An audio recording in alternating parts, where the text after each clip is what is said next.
Hey everyone, thanks so much for tuning in as always. In this video we're going to take a look at the Reate K-3, one of their new releases for Blade Show 2017 that was a couple months back, which is why I picked it up, and again I'm still working on the Blade Show video sadly. So anyways, we'll go through the specs, overall impressions, and details as always.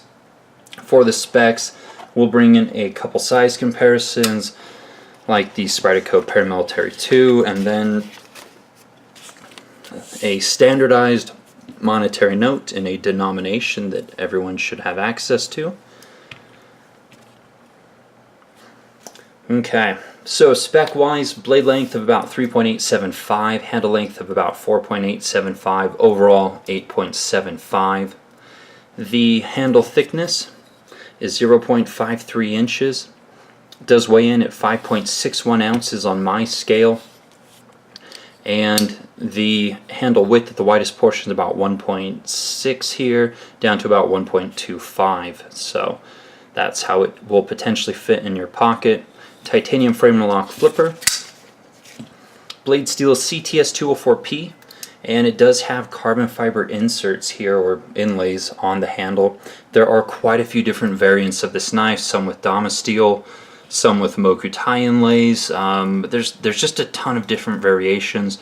There's a drop point blade, there's this, compound ground, Tonto something or another, which I'm quite fond of, as you can see.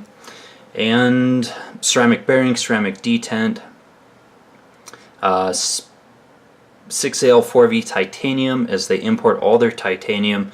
They import their carbon fiber, they import their blade steel, all to China so they can produce the highest quality stuff possible.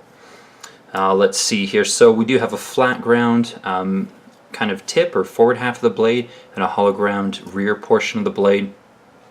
Let's grab the calipers and look at the thickness behind the edge on this compound ground blade. Did come incredibly sharp, which I'm always happy to see. Alright, thickness behind the edge. That's where I'm at. Right there. And it's about 0.33, 0.34, give or take. Now let's take a look at the transition portion. Still 0.33.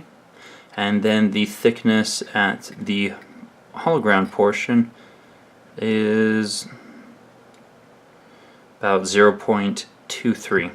So one thing about compound ground blades is the transition portion here is not any thicker than the forward or the rear blade grinds, the primary bevels. It's simply a drop-off point into a hollow grind. So people often complain that compound ground blades are impractical, when in reality all it does is get thinner towards the rear of the blade with the hollow ground blade, or the hollow ground portion here at the back. So there is no catch in the transition, it simply becomes thinner. So depending on what you're slicing through, maybe a moderate slice through here and then a really fine slice towards the end, which would aid in performance more than it would hinder performance. So I'll do a separate rant on that at some point. But anyways, that is the overall specs here. Let's see, am I missing anything else? I think that's pretty much it. If I haven't mentioned the weight, 5.61 ounces on my scale.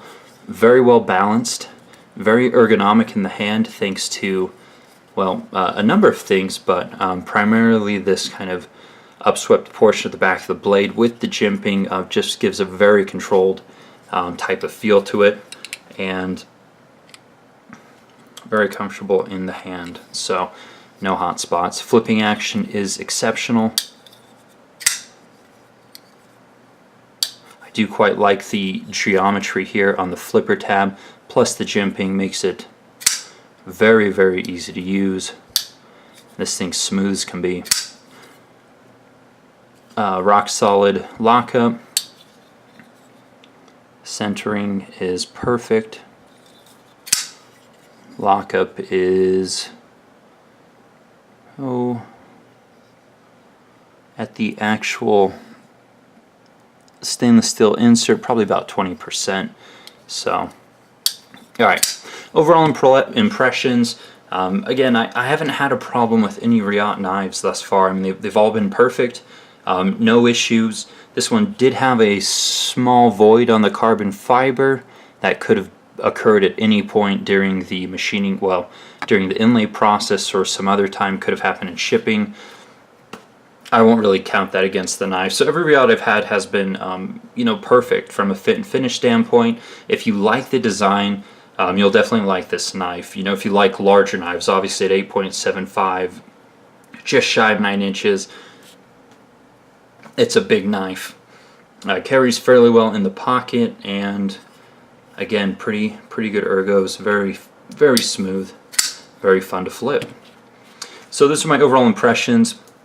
Before you jump into the details, let's talk about the elephant in the room that you guys all want me to talk about, and that is the overall shape of this knife is similar to the Zero Tolerance 0055. Now, sadly, everyone wants there to be drama where there really isn't. Let's talk about production timetables here for a moment. So with Beg coming on board with Reate to have them build quite a few number of knives in quite large runs in comparison to pretty much all the runs they've done thus far, their timetable has been pushed back just about a year. The Reate K1 was debuted at Blade Show 2016, and it didn't come about until recently, Blade Show 2017. The Future was more than a year in the making. The K2, this K3, essentially a lot of these designs were ready to go probably about a year ago, but when you have a company like Beg Knives come to you and say, hey, we want you to make a ton of knives for us, that pushes all your in-house designs back a very long ways. So the ZT0055 was debuted at SHOT Show January. This one essentially debuted a couple months later. Oddly enough, just kind of an odd coincidence between the two. Reate's done a very good job of trying to build a solid reputation since they came about, and they've actually been the catalyst for change in the industry and the way that we look at overseas knives. Now again, some of you guys are going to say he's just a Reate fanboy, he's standing up for him. Well, as much of a Reate fanboy as I am, I'm also an equal ZT fanboy, so I mean, that should be evident to anyone watching my channel. So now that we've got that elephant out of the way, and a lot of you guys have a better understanding of kind of the timetables, you know, this knife by itself, when you're not sticking it right next to the 0055, looks fairly different to me at least. So I'll let you guys be the judge of that. You buy whatever the hell you want. I could care less. I buy what I want, and that's just the end of the story. So I really like the futuristic design of this one. Again, I haven't had a bad Reate thus far. Let's take a look at the compound ground blade here in detail. I'm going to try to hopefully do some slow-moving close-ups to give you guys a really good look. Again, a flat grind towards the tip, a hollow grind towards the back, vertical satins, and then horizontal satins on the flats. The fuller with the holes, very Beg, Todd Beg-esque, which, you know, is likely done with permission considering that they collaborate with Todd Beg, has a kind of a bead blast. It's got a bead blast type of texture here, and that adds a little bit of contrast aesthetically to the blade. Small swedge up front as well. Beautifully machined blade. I assume that some of this was likely done by hand. Maybe there's a machine that can execute this well, but that would be quite impressive. So let's see if we can get a look at the overall symmetry.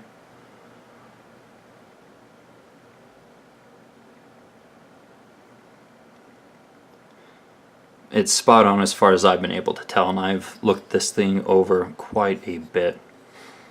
So, already showed you guys the flipper tab. Works very well. And man, it's smooth. So, some mill lines here, aesthetic, no functional purpose. the carbon fiber inlays, while obviously an aesthetic feature, actually do provide quite a bit of weight reduction. Let's take a look inside.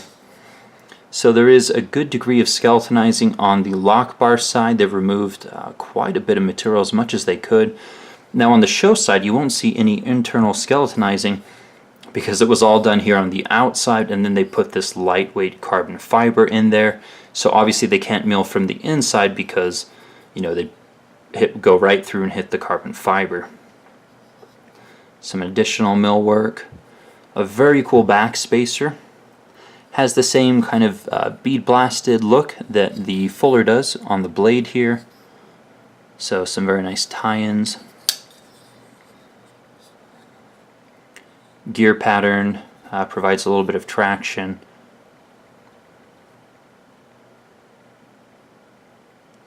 And a lot of nice machining throughout. A lot of the machining is unnecessary, but I mean, honestly, with as quickly as the market's moving and as quickly as new models come out, I mean, you've got to do something differentiating. If that means more machine work, then that's what it means. Obviously, it worked on me.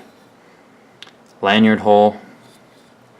The pocket clip is incredibly well done. Thank goodness there is enough space here for my jeans.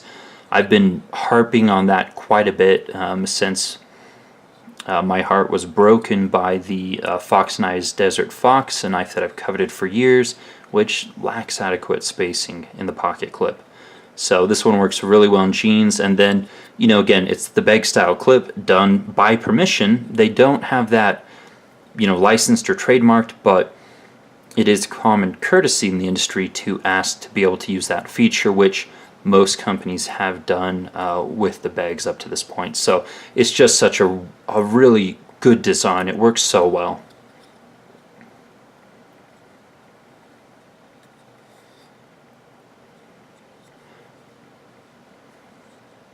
Anyhow, one other thing. They did mill down the show scale a little bit so you have easier access to the lock bar. Quite simple to disengage.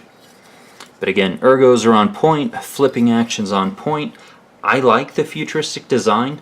You know, I mean, I've got a ton of safe knives. I've got a, you know, if it's just, hey, I need something practical to use, I mean, I've got those in spades. I like things that give me a little, I don't know, a little visual excitement. So that's really why I like this knife. Perhaps if this one's a little too much with that beautiful compound ground blade, the drop point might be more in your wheelhouse.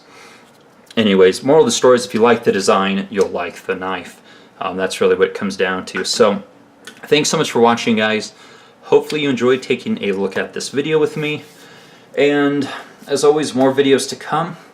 Give me a thumbs up if you liked the video or just for giggles. And you can always follow me on Instagram for more daily content. Take care.